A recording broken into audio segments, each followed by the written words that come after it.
Vítajte pri ďalšej epizóde Nočných šepotov, kde odhaľujeme nevysvetliteľné a tajúplné. Dnes sa ponoríme do miest, kam ľudské oko často nedovidí, do hlbín oceánu, kde sa snúbi realita s mýtmi.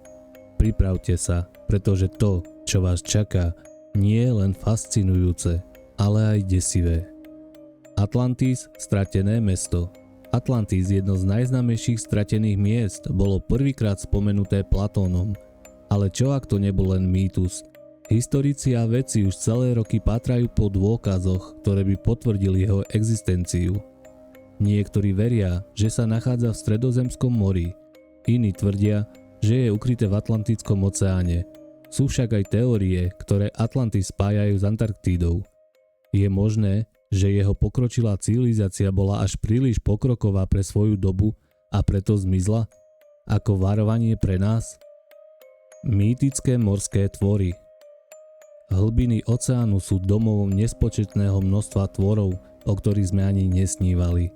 Od legend o Krakenovi, obrovskej chobotnici, ktorá potápala lode, po sirény, ktoré lákali námorníkov do záhuby. Sú tieto tvory iba výmysly námorníkov, alebo ich očití svedkovia naozaj videli? Mohli by byť morské príšery reálnymi zvieratami, ktoré sme ešte neobjavili? Až 80% svetového oceánu zostáva neprebádaných. Aké tajomstvá tam na nás ešte čakajú? Nevysvetliteľné zvuky pod hladinou. Oceán nie je len vizuálne tajomný, ale aj akustický. Vedci po celom svete zachytili zvuky, ktoré nedokážu vysvetliť.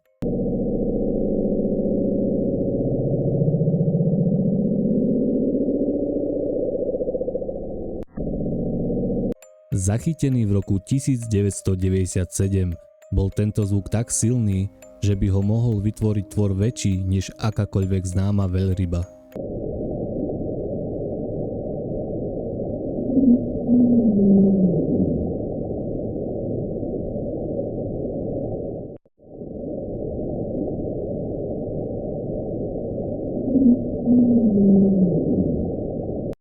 Tento zvuk bol taktiež zaznamenaný a niektorí veria, že ho spôsobila obrovská masa ľadu.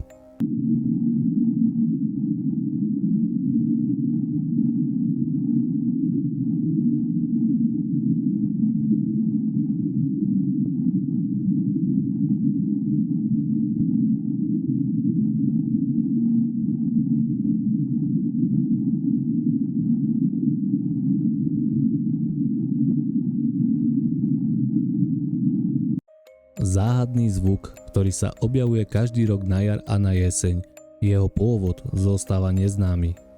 Čo ak sú tieto zvuky dôkazom o existencii tvorov, o ktorých ešte nevieme, alebo možno signálom z iného sveta? Podmorské hlbiny nás neprestávajú prekvapovať. Každý objav nám ukazuje, že vieme o našej planete oveľa menej, než si myslíme. Čo si myslíte o tajomstvách oceánu? Veríte, že mýtické tvory, stratené mestá a záhadné zvuky existujú? Napíšte mi svoje názory do komentárov. Dovtedy sa držte v bezpečí. Nech vás temnota nikdy nepohltí. Uvidíme sa pri ďalšej časti Nočných šepotov. Dobrú noc.